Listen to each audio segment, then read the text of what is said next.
Hi everyone, Matthew DeSantis here with NYRA Bets, here with your Breeders' Cup Classic Contender Spotlight Series, and we go on with Tapit Trice, the other Todd Pletcher runner in this race. Of course, a lot of attention being paid to his stablemate Fierceness. But before we get to that, make sure to press that like button on the NYRA Bets YouTube channel and subscribe. Subscribing is completely free of cost, just notifies you when new videos are dropping. Throughout the week, we will have these Contender Spotlight Series videos, but we will also have so much more. We already have up trainer-specific videos looking at their top contenders for the top barns across the world for the Breeders' Cup. We have some great top 5 videos. We're going to have some immediate reaction to the post-draw. We're going to have some long shot videos, and then we're going to have capping the card, full card analysis for Juvenile Friday and Classic Saturday. So you definitely don't want to miss out on that. So press that subscribe button right away. Additionally, make sure to download and play NYRA Bets. We have a lot of great promotions. If you go and use the promo code CUP25, you get up to a $200 deposit match bonus and a free $25 bet. So make sure to play NYRA Bets. All right, well, listen, let's talk about Tapit Trice. And this is a horse that admittedly is going to be a bit of a long shot in this race. But I think depending on how things break, depending on the post-draw, he could be an interesting horse to consider. And maybe more to consider in your deeper exotics. But I think he is one you have to at least take a second look at. But he is a horse that has sometimes created his own trouble. He does not have the most intriguing running style for Del Mar in that he is a horse that is more of a grinder. He is a horse that does not have great early speed, and he is going to typically hit his best stride late in a race. But he could certainly benefit from the right sort of post position, the right sort of pace setup in this particular race. So let's dive into Tapit Trice in a little bit more detail. Like I said, trained by Todd Pletcher. The jockey will be Irad Ortiz Jr. I think that's notable. Irad, I thought, gave him a really good ride 3 races back at Monmouth, which we'll take a look at as well. Sired by Tapit. And again, this is a horse that will have no problem with the 1.25 mile distance. I know that about him. He has a huge loping stride. If you've ever seen Tapit Trice in person, he has an incredibly flat back as well. He's one of the, I swear to God, you could put a level on his back at some time and it would just be perfect because he's got a flat back and a long, long stride. And he just gobbles up ground when he really hits top speed. One of the negatives on Tapit Trice, he's not an agile horse. He's not a horse that I would describe as athletic by any stretch. He's a little bit more lumbering, a little bit more of a grinder. I think he would benefit from an outside post position. We'll have to see what sort of trip he's able to carve out. But you got one of the best jockeys in the world, Irad Ortiz Jr., up on the mount. He's a horse that's shown a lot of ability from the start of his career. He won the Tampa Bay Derby in completely thrilling fashion. If you remember that race going back to last year, he completely blew the brake and basically just didn't get out of the gate properly. And then finally, when he did, he was so helplessly far back, and yet he managed to circle the entire field and win that race. Wasn't a huge speed figure, visually impressive though. Stepped up and won the Toyota Bluegrass that very next race at Keeneland and was certainly a horse that a lot of people were high on going into the Kentucky Derby. Didn't run particularly well that day, 7th. Didn't run poorly either.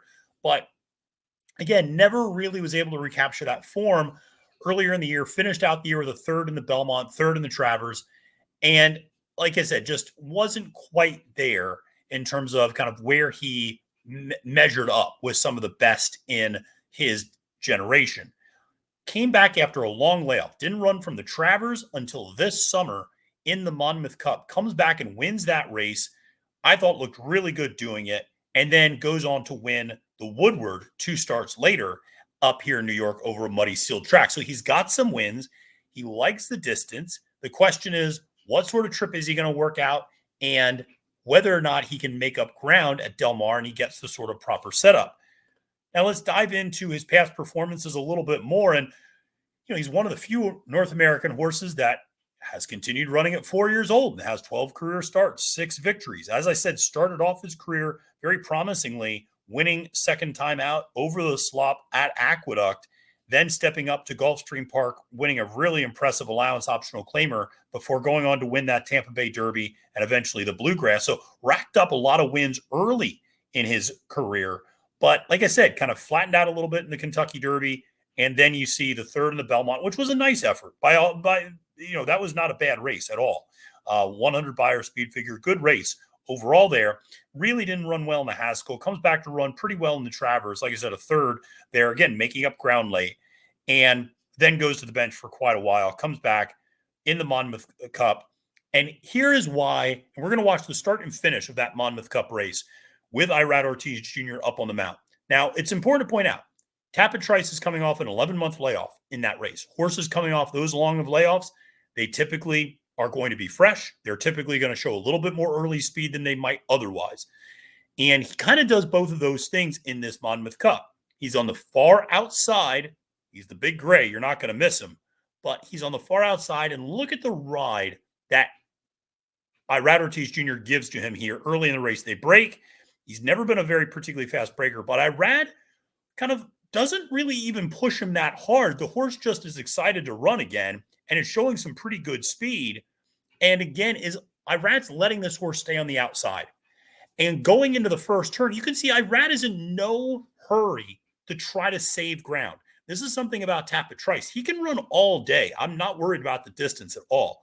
So he's a horse. He's stacked up 4 wide. So be it. You know what the key was? He's in the clear. He's got that long loping stride. And when he gets in trouble is when he's inside a lot of times. And he's in between horses, inside of horses, behind horses. What's he doing here? He's out in the clear, and you can see all the difference it makes. This was a race with Highland Falls as well, who we're going to do a Spotlight Series video on as well. And you see turning for home, Irad now has him up on the lead, turning for home, and you can still tell he's gray. He's not got much dirt on him at all, and is able to just kind of get the jump. You see Highland Falls kind of back in third or fourth position here, kind of stuck inside, not sure if he can make it through on the rail, and is really kind of pretty far back. Irad has Tapit Trice wrapped up at this point, wins very impressively, very easily over Highland Falls in that Monmouth Cup. But again, a lot of that success was because he was able to keep the horse outside, keep the horse out of trouble. Sometimes Tapit Trice can be his own worst enemy, was able to break pretty well from the gate, etc. So that's what you're getting at Tapit Trice at his best. And again, that was career best 101 buyer speed figure. Then he comes back in the Jockey Club Gold Cup.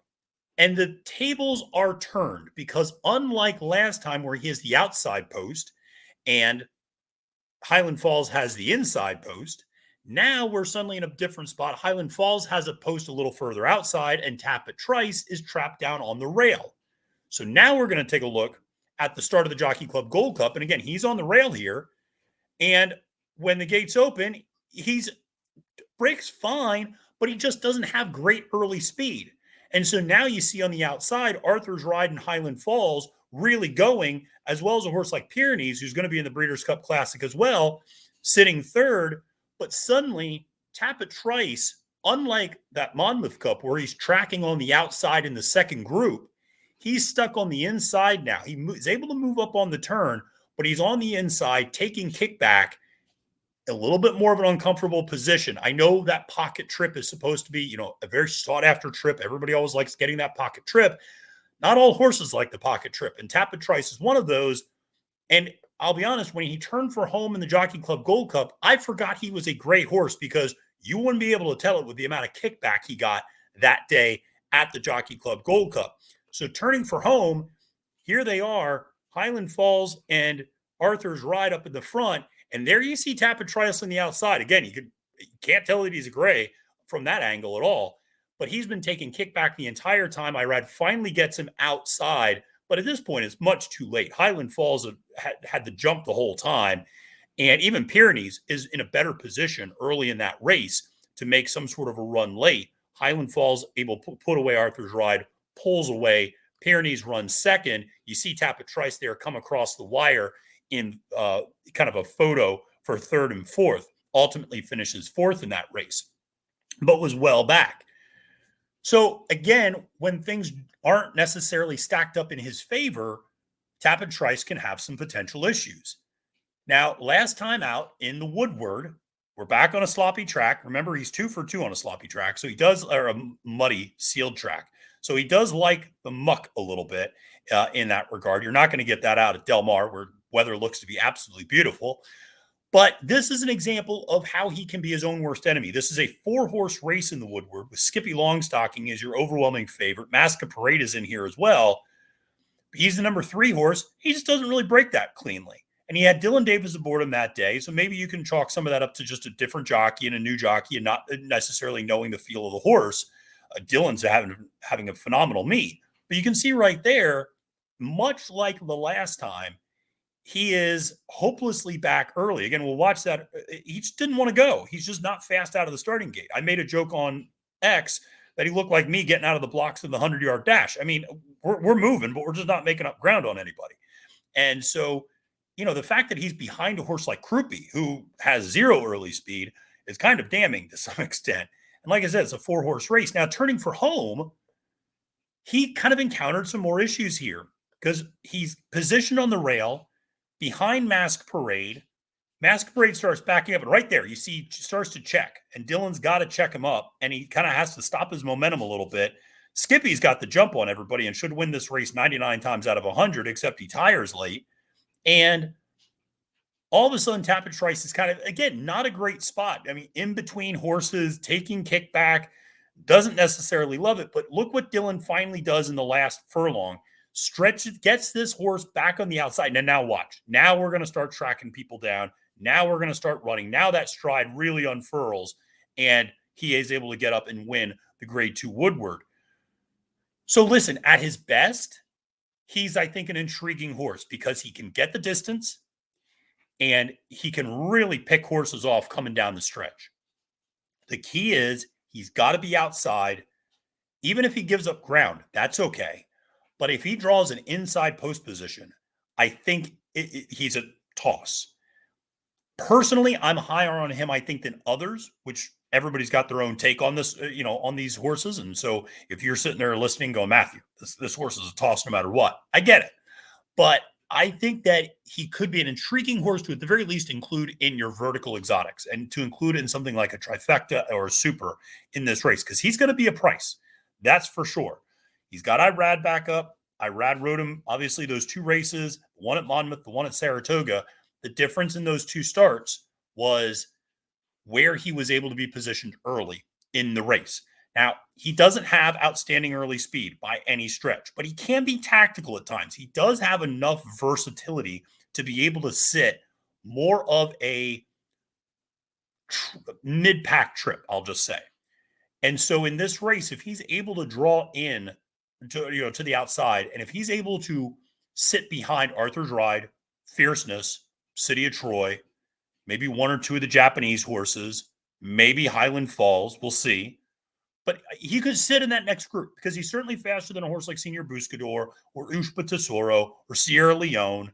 Pyrenees is an interesting horse, might try to get kind of close to where he is as well. Again, a lot of this is going to impact on post position, but I think Tapit Trice, like I said, at his best, is an intriguing horse to consider using in this race simply because of that price. Now, you look at the buyer speed figures, and again, this is just one fact to consider because everybody likes their own speed figures, whether it's Brisnet, whether it's Equibase, whether it's Timeform US. Everybody's got their speed figures, and that's fine. And then some people go, the hell with speed figures. I don't care about them at all. And that's okay too. But if you look at the buyer speed figures, he's going to need to get a lot faster. Fierceness ran a 111 last time out. Sierra Leone, I think, ran a 109 last time out. City of Troy obviously has those time form ratings. And you look at a horse like Forever Young, ran a 99 in the Kentucky Derby.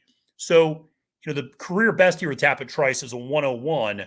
He's going to have to improve off of that if he wants to get a chance to win here. But I think you put Irad Ortiz Jr. on a horse like this, I'm at least going to take a second look. And I think if things break right for him in terms of post position and how the early goings of this race go, he could be an interesting horse. And like I said, one that I would not be surprised to see him run up into something as long as Irad can keep him in the clear throughout most of the race. All right. Well, listen, that'll do it in our discussion of Tapit Trice. Like I said, he's a horse that I'll be including in my verticals.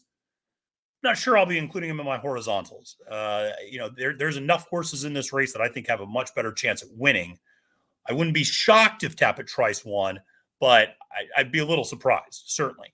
And it'll be interesting to see, obviously, how the betting public ends up approaching him. But I have a feeling horses like City of Troy, Fierceness, Forever Young are going to take so much money that horses like Tapit Trice or even a horse like Pyrenees really could float up quite a bit, because I think a horse like Next could be a little bit interesting from a betting standpoint.